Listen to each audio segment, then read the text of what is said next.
আসসালামু আলাইকুম ওয়া রাহমাতুল্লাহ। আমি FM ইসমাইল আলম আল হাসানি, বাংলাদেশ জামাত ইসলামী রাজশাহী জেলা কর্মপরিষদ ও শুরা সদস্য।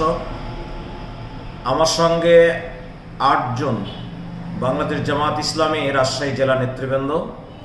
আমরা বাংলাদেশ আদর্শ শিক্ষক ফেডারেশনের একটি প্রোগ্রাম ঢাকা প্রেস ক্লাবে অনুষ্ঠিত হচ্ছিল। সেই প্রোগ্রাম শেষ করে মাইক্রোবাস যোগে ঢাকা থেকে আমরা রাজশাহীর উদ্দেশ্যে রওনা দিই।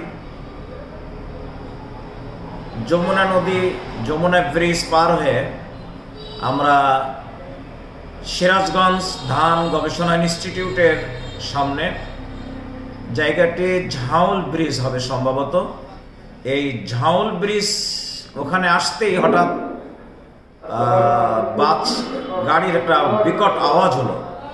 যে আওয়াজটি ড্রাইভার মনে করলো যে চাকা বাস্ট হয়েছে, দ্রুত গাড়িটা সাইড করে। এই সাইড করার পর যখন গাড়ি থেকে নেমে চাকার দেখতেছিল, আসলে চাকা বাস্ট হয় নাই। এটা দুষ্কৃতকারীরা, ডাকাতেরা দূর থেকে ইট মেরেছে।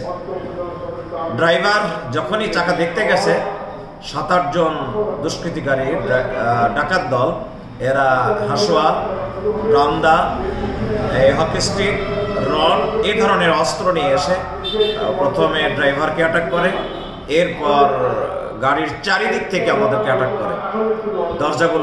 গাড়ির দরজাগুলো খুলে আমাদের কাছে একদম অস্ত্র আমাদের মুখের উপর তাক করে যখন জিম্মি করে ফেলে, আমরা তাদের অস্ত্রের মুখে শেষ পর্যন্ত আমাদের যা যা ছিল সকলের কাছ থেকে মোবাইল এবং নগদ টাকা ছিনিয়ে নেয়।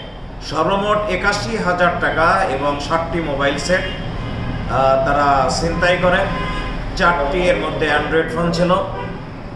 আমাদের 2 জনের কাছ থেকে 2টি কোট তারা ছিনিয়ে নিয়ে যায়, যেটা একটু লজ্জাস্কর ব্যাপার এবং কেন জানি আমাদেরকে খুব খারাপ লাগছিল। গায়ে দেওয়া কোট এই ডাকাত দল ছিনিয়ে নিয়েছে। তো আমরা বিষয়টি দ্রুত যমুনা পশ্চিম থানার পুলিশের সহায়তা নিয়ে থানায় ফিরে গিয়েছিলাম।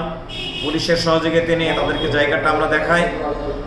যমুনা পশ্চিম থানার ওসি আনারুল সাহেব, উনি আমাদেরকে বেশ সহযোগিতা করেছেন, কেস এন্ট্রি করেছেন।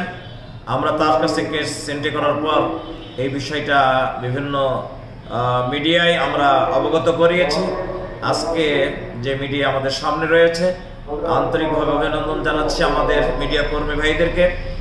আপনাদের মাধ্যমে এই মেসেজটি দেশের সর্বত্র, বিশেষ করে পুলিশ সহ আইন শৃঙ্খলা রক্ষাকারী যে সমস্ত আমাদের দেশে যারা কাজ করছেন, সকলের কাছে বিনীতভাবে অনুরোধ, আপনারা এই ডাকাত দলকে চিহ্নিত করুন। শুধু এই জায়গায় না, বাংলাদেশের যে কোনো জায়গায় এ ধরনের অপকর্ম যারা করবে, ছিনতাইকারী, লুটতারাজকারী, ডাকাত দল, এদেরকে প্রতিহত করতে হবে। খাস করে বিশেষ করে আমাদেরকে যারা এ ধরনের ক্ষতির সম্মুখীন করেছে, এদেরকে গ্রেপ্তার করা খুবই সহজ বলে আমরা মনে করি। কারণ যে এলাকায় ডাকাতি হয়েছে, ওই এলাকায় যদি অভিযান চালানো যায়, অবশ্যই পুলিশ এটা উদ্ধার করতে পারবে। আমি পুলিশের সকল সদস্য ভাইদেরকে অনুরোধ করব, ডিবি, ডিএসপি থেকে শুরু করে সকল সদস্যবৃন্দকে অনুরোধ করব, আপনারা এই অপরাধীগুলোকে চিহ্নিত করবেন, তাদেরকে ধরবেন, আইনের আওতায় নিয়ে আসবেন। এদের সর্বোচ্চ শাস্তি বিধানের মাধ্যমে দেশের আইন শৃঙ্খলাকে ফিরিয়ে আনার আমি উদাত্ত আহ্বান জানিয়ে আমি আমার সংক্ষিপ্ত কথা শেষ করছি। আসসালামু আলাইকুম ওয়া রাহমাতুল্লাহ।